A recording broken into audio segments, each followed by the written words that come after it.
రైతులందరికీ నమస్కారం అండి. Welcome back to our channel. Rythu Bharosa డబ్బులు అయితే ప్రభుత్వం అయితే ఇక్కడ మూడవ విడతలో సంబంధించి ఏం పీకి కట్టలు కడుతుందో అర్థమవుతలేదు అన్నమాట. సో ఇప్పటి వరకు చూసుకున్నట్లయితే ఈ ఒకటవ విడతలో 1 ఎకరం వరకు వేసారు, రెండవ విడతలో 2 ఎకరాల వరకు వేసారు అనమాట. ఒకటవ విడతలో 3,000 కోట్లు అయితే వేసారు. ఆ 3,000 సంథింగ్ చూసుకున్నట్లయితే ఎకరం గల రైతులందరికీ కూడా, అంటే ఇక్కడ రైతుకి 10-12 ఎకరాలు ఉన్నా సరే పడింది మాత్రం 6,000 రూపాయల చొప్పున అమౌంట్ అయితే అందరికీ కూడా క్రెడిట్ అయితే చేయడం అయితే జరిగిందనమాట. సో ఇక్కడ రాష్ట్ర ప్రభుత్వం చూసుకున్నట్లయితే పూర్తిగా రైతులను ఎంత మభ్యపెడుతుందంటే పూర్తిగా ఇక్కడ రైతుకి 10-12 ఎకరాల వరకు అయితే యాసంగి పంట అనేది చెప్పుకోవచ్చు. సో ఇప్పటి వరకు రెండవ విడత అయిపోయింది. ఈ రెండవ విడత అయిపోయేలోగా కనీసం 5 ఎకరాల వరకు అయితే అమౌంట్ అయితే పడాల్సి ఉంటుందన్నమాట. సో ఇక్కడ 1-2 ఎకరాల వరకే రెండవ విడతలో పూర్తి చేసారు.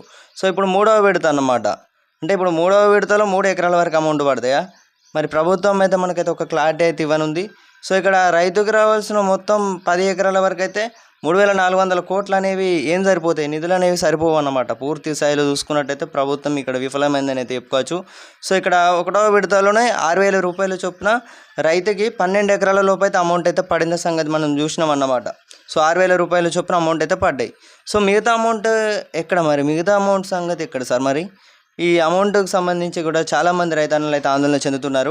సో ఇక్కడ రెండవ విడతలో అమౌంట్ పడ్డదంటే ఇక్కడ 2 ఎకరాల లోపు ఉన్నటువంటి రైతులకు 45 లక్షల మంది రైతులకు అమౌంట్ అయితే పడ్డదన్నమాట. సో ఇక్కడ ఒకసారి అయితే మనం జాగ్రత్తగా పరిశీలించినట్లు అయితే ఇక్కడ ఒకటవ విడతలో 70 లక్షల మంది రైతులకైతే అమౌంట్ అయితే పడింది. సో రెండవ విడతలో 45 లక్షల రైతులకైతే అమౌంట్ అయితే పడ్డది అన్నమాట. ఏది మనకు కేవలం 2 ఎకరాల వరకే. మరి 3 ఎకరాల వరకు, 4 ఎకరాల వరకు, 5 ఎకరాల వరకు, ఇలా 10 ఎకరాల వరకు అమౌంట్ 9,000 కోట్లు అయితే నిధులు విడుదల చేయాల్సి ఉంటుందన్నమాట. సో మరి అమౌంట్ అనేది ఎంతవరకు బడ్జెట్ విడుదల చేస్తున్నారు, అసలు ఎంతెంత అమౌంట్ పడుతుంది అనేది అయితే రైతులు పూర్తిగా రైతుల కళ్ళతోనైతే చూస్తున్నారన్నమాట. సో మనం అందరం కూడా చూస్తూనే ఉన్నాం. ఇక్కడ మూడవ విడతలో మరి 4 ఎకరాల వరకు ఇస్తారా, 5 ఎకరాల వరకు ఇస్తారా, మరి 10 ఎకరాల వరకు ఇస్తారా? మనకి దీనికి సంబంధించి కూడా మనకైతే ఏం ఒక స్పష్టత కూడా ఇవ్వట్లేదు ప్రభుత్వం అనేది పూర్తిగా చూసుకున్నట్లయితే.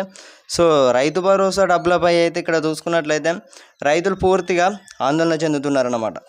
ఇప్పుడు మూడవ విడత ఈ 3,400 కోట్లు ఎంత ఉన్నాయన్నమాట. ఆ 3,400 కోట్లు ఇక్కడ 10 ఎకరాల వరకే మరి అందజేస్తారా? 10 ఎకరాల వరకు అందజేస్తే ఇలా రావాల్సిన మొత్తం 3,400 కోట్లు విడుదల చేసినట్లయితే ఇక్కడ మరి 10 ఎకరాల వరకు అమౌంట్ అయితే పడుతుందా లేదా అని అయితే ఒక ప్రశ్న అన్నమాట. సో ఇక్కడ మనకు ముఖ్యమంత్రి రేవంత్ రెడ్డి గారు మరి ఏం నిర్ణయం తీసుకోబోతున్నారు అనే దానిపై అయితే మనకు రేపు అయితే క్లారిటీ రానుందన్నమాట. సో 22వ తేదీ అన్నమాట రేపు చూసుకున్నట్లయితే. సో మనకైతే ఒక స్పష్టత అయితే రానుంది.